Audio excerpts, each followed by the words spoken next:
Welcome to Whips in the Dungeon and the BDSM Dungeon Play channels. As always, subscribe, like, and leave an appropriate comment. Today we're working on our playlist or series of videos on whip practice, different types of targets. And today I've just taken a Kleenex or a common tissue, and I'm going to use that as my practice target. It's hanging a little bit too high, so I could put this lower arm out and it would be a little probably more realistic, a little more shoulder high. So we'll move it. But just to give you an idea, wherever around the house you could tuck that tissue where it's going to represent the height about of someone's butt or someone's shoulders, then that makes a nice little target. The goal isn't to shred the tissue.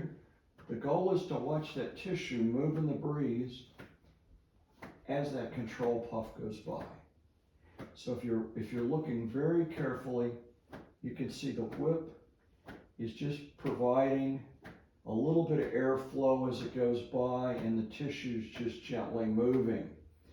That would be what I would describe as a butterfly kiss, because we're not hitting the skin so hard as we're going to leave a mark or going to bruise or hurt anything.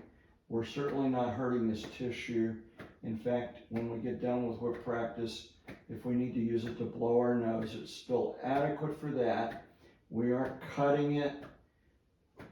We're just playing with it. So that's another practice technique, playing with the tissue without shredding it. It's going to allow you to develop finesse with your single tail. We want to be able to finesse the whip. If you can finesse the whip, you can always crack it.